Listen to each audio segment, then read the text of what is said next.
So Java script engine ఎలా work అవుతుందో చూద్దాం. ఈ థింగ్ కూడా చాలా మంది తెలీదు. ఇది ఒకసారి రీసెర్చ్ చేయండి మీరు. నేను చెప్తా, మంచి ఎక్సైటింగ్ ఉంటది అంటే మీరు రీసెర్చ్ చేస్తే జావా స్క్రిప్ట్ ఇంజిన్. ఇప్పుడు ఈరోజు డిస్కస్ చేసే థింగ్స్ అన్ని ఏంటంటే మీరు రీసెర్చ్ చేస్తే ఇంకా మీకు మజా వస్తుంది, అర్థం అవుతుంది ఇంకా క్లియర్ గా మజా వస్తుంది.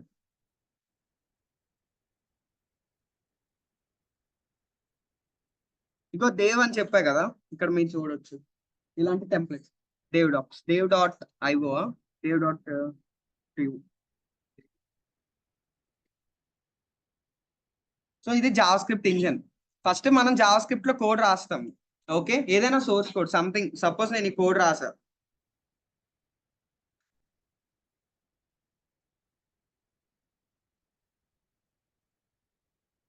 చాలు చాలు.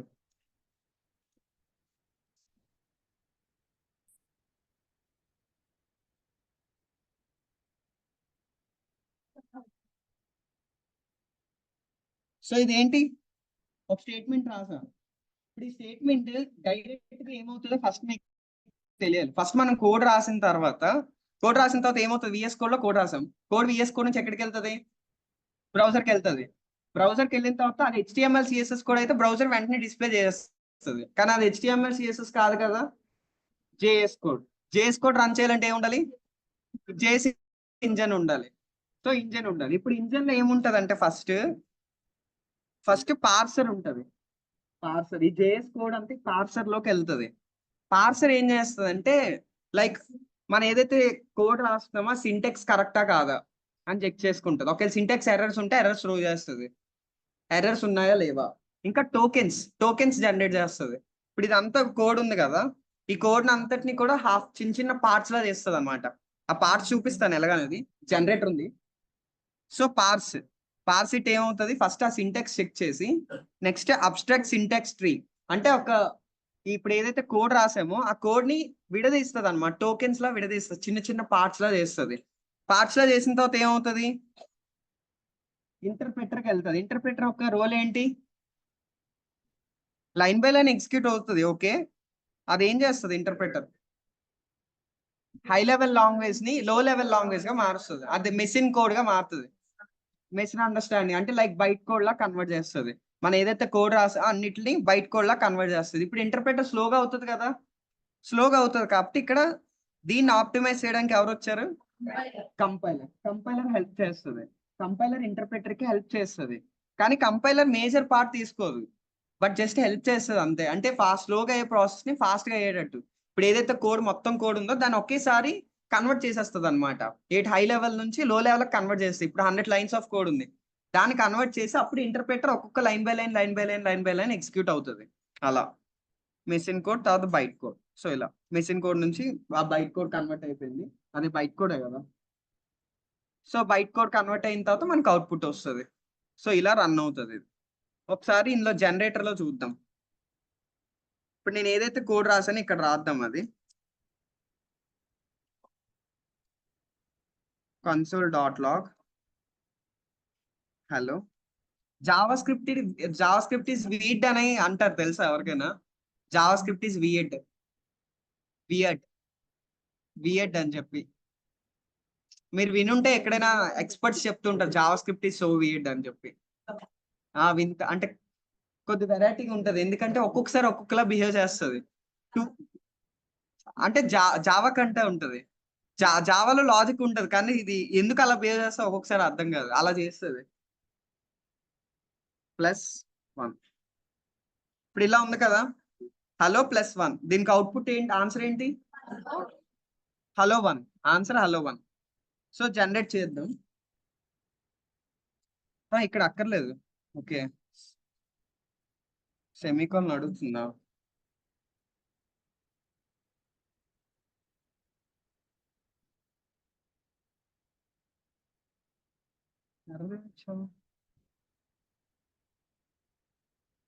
ఏంటన్నా?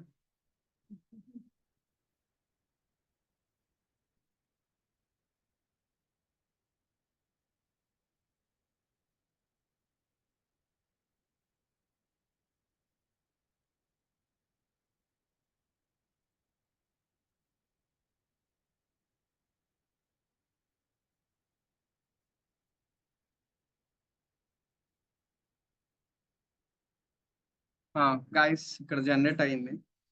+1 వేస్తే ఎందుకు అవ్వట్లేదు?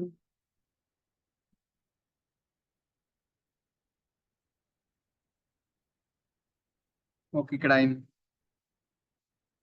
ఇక్కడ చూడండి, ఫస్ట్ ఇక్కడ పార్స్ అవుతుంది అని చెప్పా కదా. పార్స్ అయిన తర్వాత అంటే చెక్ చేసుకున్న తర్వాత అబ్స్ట్రాక్ట్ సింటాక్స్ ట్రీ అని ఉంది కదా, అక్కడ కోడ్ అంతటిని విడదీసి అది ఏ కేటగిరీలో చూపిస్తుంది అనమాట. ఇప్పుడు సెమీకాలన్ అయితే ఒకటి, ప్లస్ అయితే ఒకటి, ఒక నేమ్ అయితే ఒకటి, సంథింగ్ అలా చూపిస్తుంది. చూడండి ఇక్కడ వస్తుంది. సో టైప్ కన్సోల్ అనేది ఏంటి? ఐడెంటిఫైర్ అంటే కీవర్డ్ అని. ఐడెంటిఫైర్ అంటే కీవర్డ్ అని అర్థం. నెక్స్ట్ పంచువేటర్ డాట్, తర్వాత లాగ్ అనేది కూడా ఐడెంటిఫైర్ అంటే కీవర్డే. ఇప్పుడు ప్రింట్ అనేది పైథాన్ లో కీవర్డే కదా. ఇఫ్ అనేది keyword, else if, elif next punctuator. Next ఇదేంటి? స్ట్రింగ్, ఎందుకంటే హలో అనేది నేమ్ కదా, so collection of characters, so string. Next మళ్ళీ పంచువేటర్, నెక్స్ట్ న్యూమరిక్. సో ఇలాగా నెక్స్ట్ పంచువేటర్, ఇలాగా ఒక్కొక్క దాన్ని డివైడ్ చేసుకుంటది, చిన్న చిన్న పార్ట్స్ లా డివైడ్ చేసుకొని. ఇప్పుడు దీని నుంచి తర్వాత ఏమవుతుంది? ఈ డివైడ్ అయిన అంటే టోకెన్స్ లా డివైడ్ అయినవి ఈ సింటాక్స్ ట్రీ లోకి వెళ్ళి అన్ని కూడా దేనికి దానికి సపరేట్ అయిపోయాయి. దాని తర్వాత ఏమవుతుంది?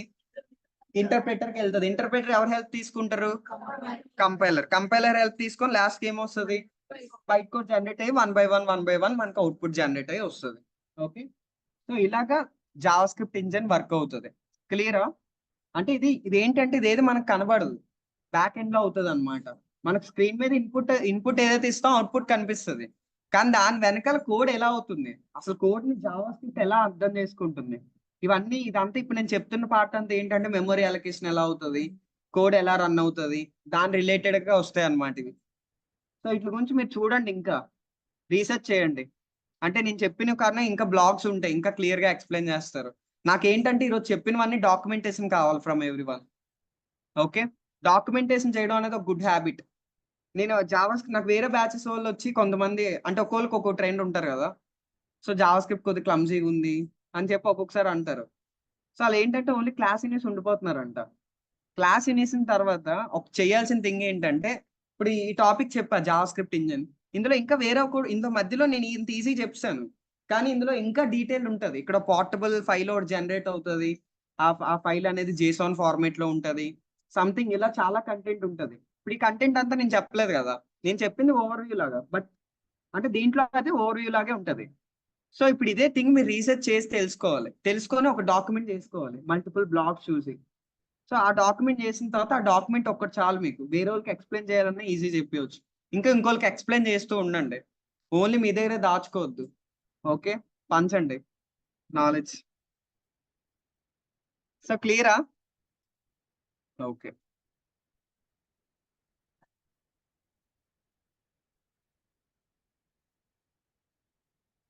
ఇప్పుడు ఇక్కడ వరకు ఏంటంటే మన కోడ్ ఎలా కన్వర్ట్ అవుతుంది ఏంటి అనేది చూసాం, కానీ ఇక్కడ నుంచి ఇంకో పార్ట్ ఉంటది, Java script run time environment అని చెప్పా కదా. ఒకసారి చూడండి,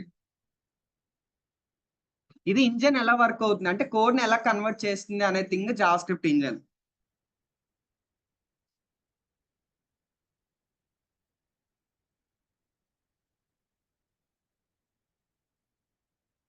Java script run time environment, ఇలా మీ కాన్సెప్ట్ ఏమైనా సెర్చ్ చేస్తే మీకు చాలా బ్లాగ్స్ వస్తాయి, కానీ అన్నిట్లో మంచిగా ఉండవు. ఏవైతే కొన్ని ఉన్నాయో అవి చూసుకోవాలి. నేనైతే ఏం చేస్తా అంటే ఇమేజెస్కి వెళ్తా, ఇమేజెస్ ఎక్కడైతే రిప్రజెంటేషన్ బాగుందో దాని వెబ్సైట్ ఓపెన్ చేస్తా, అది better way.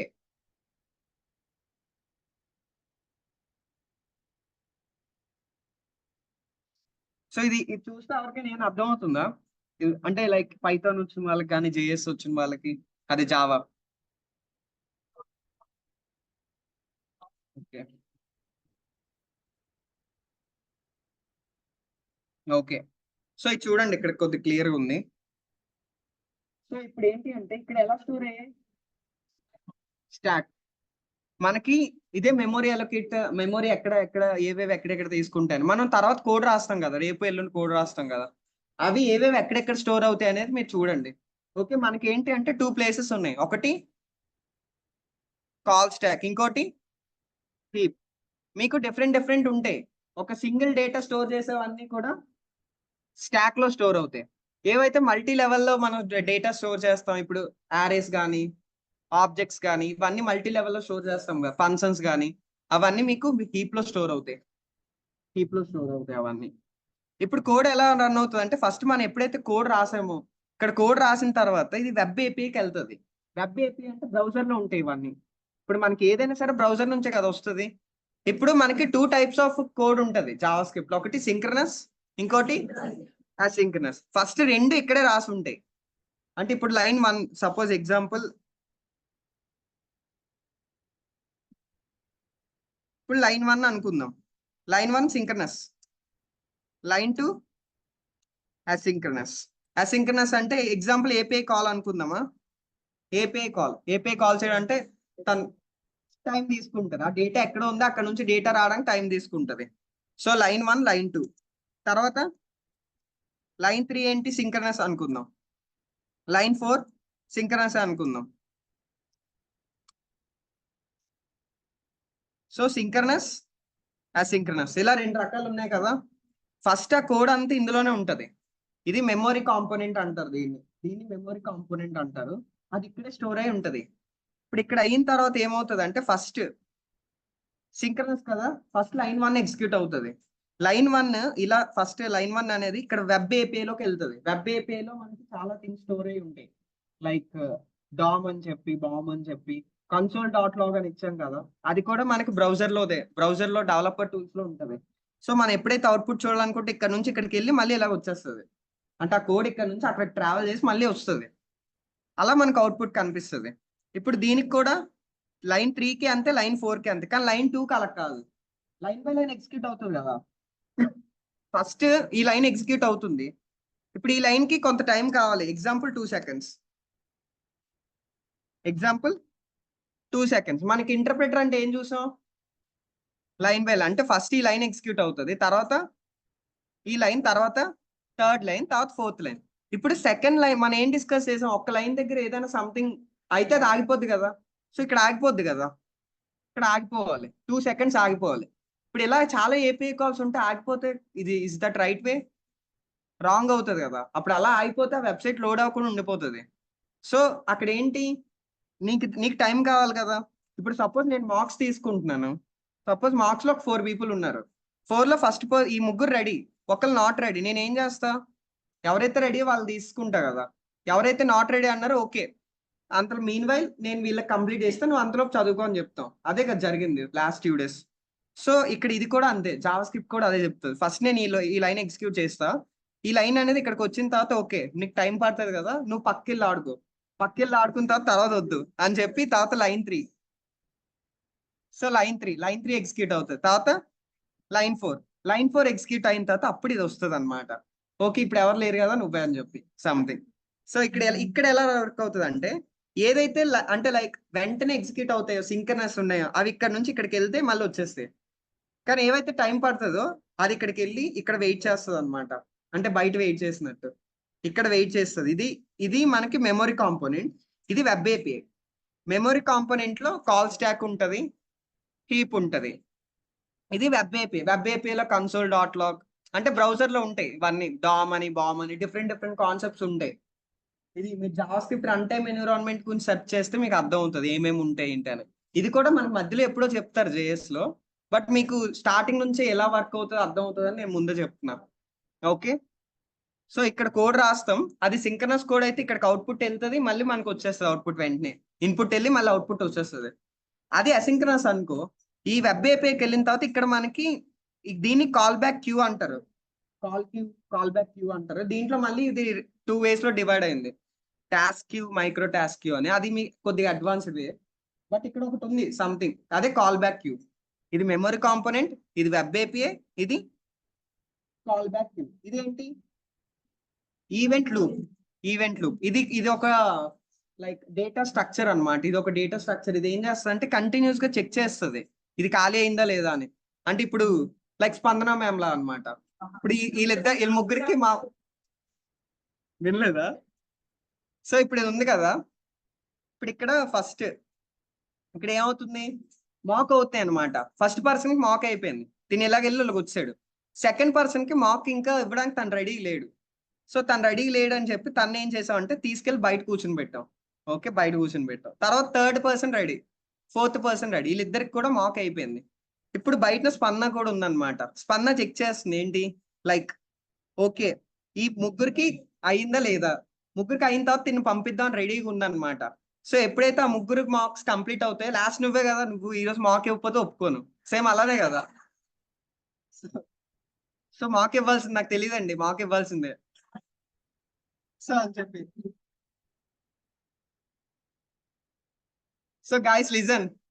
So event loop ఒక్క థింగ్ అదనమాట. గైస్ లిజన్, లిజన్ చాలు, ఈజీ గుర్తుంటదని అది చెప్పా. ఇప్పుడు లైన్ 1 ఉంది, line 1 synchronous, line 2 asynchronous. So asynchronous వెళ్ళి ఇక్కడ కూర్చుంటది అనమాట, అది వెయిట్ చేస్తుంది. వెయిట్ చేసి ఎప్పుడైతే లైన్ 1, లైన్ 3, లైన్ 4 అంటే సింక్రనస్ అన్ని కంప్లీట్ అయిపోతాయో అప్పుడు అసింక్రనస్ వస్తుంది, అప్పుడు అది ఎగ్జిక్యూట్ అవుతుంది. ఈ అసింక్రనస్ ఇవి ఏంటి అంటే ఏవైతే టైం తీసుకుంటే ఆ కోడ్, లైక్ ఏపీఐ కాల్ చేయడం కానీ, ప్రామిసెస్ కానీ, యూజర్ ఏదో సంథింగ్ ఒక అప్డేట్ పంపించడం ఇంకో దగ్గరికి డేటా స్టోర్ అయ్యేలాగా, అవన్నీ కూడా మనకి అసింక్రనస్ లోకి వస్తాయి. కొన్ని సింక్రనస్ లోకి వస్తాయి, కొన్ని అసింక్రనస్ లోకి వస్తాయి. టైం తీసుకుంటుందంటే అది అసింక్రనస్ అంతే. సో క్లియరా? ఇది Java script run time environment. Java script run, ఇది మళ్ళీ మనం ఒకసారి చూద్దాం మధ్యలో, మధ్యలో ఎప్పుడైనా మళ్ళీ ఒకసారి చూద్దాం. ఇప్పుడు ఏంటంటే జస్ట్ ఇంట్రోలో చెప్తున్నాను, మీకు తర్వాత కాన్సెప్ట్స్ వస్తాయి. ఆ కాన్సెప్ట్స్ వచ్చినప్పుడు ఇంకా క్లియర్ గా అర్థం అవుతుంది. దీనికి విజువలైజర్ కూడా ఉంటది, లైక్ జేఎస్ విజువలైజర్ అనే ఒక కాన్సెప్ట్ ఉంటది. మనం ఏదైతే కోడ్ రాస్తామో ఆ కోడ్ ఎలా రన్ అవుతుందో ఫ్లో చూపిస్తుంది. ఫస్ట్ ఇక్కడికి వస్తుంది, ఇక్కడ నుంచి ఇక్కడికి వెళ్తుంది, ఇక్కడ నుంచి ఇలా. ఏదైతే నార్మల్ ఉందో వెంటనే ఎగ్జిక్యూట్ అయిపోతాయి సింక్రనస్ అని. అసింక్రనస్ మాత్రం టైం తీసుకొని ఇందులోకి వెళ్ళి ఇందులో నుంచి వస్తుంది. ఎందుకు అలా వస్తుంది, డైరెక్ట్ గా వచ్చేయచ్చు కదా, డైరెక్ట్ గా రాలేదు ఎందుకు, వై? ఇప్పుడు ఈ లైన్ 1 ఉంది, తర్వాత లైన్ 2, లైన్ 3కి వెళ్ళిపోవచ్చు కదా, లైన్ 2 మళ్ళీ ఇక్కడికి పంపించడం ఎందుకు? ఎందుకంటే మనం ఇక్కడ ఇంటర్ప్రిటర్ కదా యూజ్ చేస్తున్నాం. సో ఇది లైన్ బై లైన్ ఎగ్జిక్యూట్ చేస్తుంది. ఈ లైన్ ఎగ్జిక్యూట్ చేసిన తర్వాత ఈ లైన్ దగ్గర వెయిట్ చేస్తూ ఉండిపోద్ది. ఒకవేళ ఇలా జరగకపోతే, ఇది పక్క వెళ్ళకపోతే అది అలా ఉండిపోద్ది. చెక్ చేస్తా, ఫస్ట్ చెక్ చేస్తా సింక్రనస్ అసింక్రనస్ అని. సో ఎప్పుడైతే అది అసింక్రనస్ అవుతుందో అది పక్కకు పంపిస్తుంది, ఇక్కడ స్టోర్ చేసుకునేలా వెయిట్ చేస్తూ ఉంటాయి అవి. వెయిట్ చేసి అప్పుడు ఈ లైన్ 3, లైన్ 4 ఎగ్జిక్యూట్ అవుతాయి. ఎందుకంటే ఇంటర్ప్రిటర్ కాబట్టి, కంపైలర్ లేదు కదా ఇక్కడ. కంపైలర్ ఓన్లీ హెల్ప్ చేయడానికి ఉంది కానీ మొత్తం ప్రాసెస్ అంతా చేయడానికి అవ్వదు.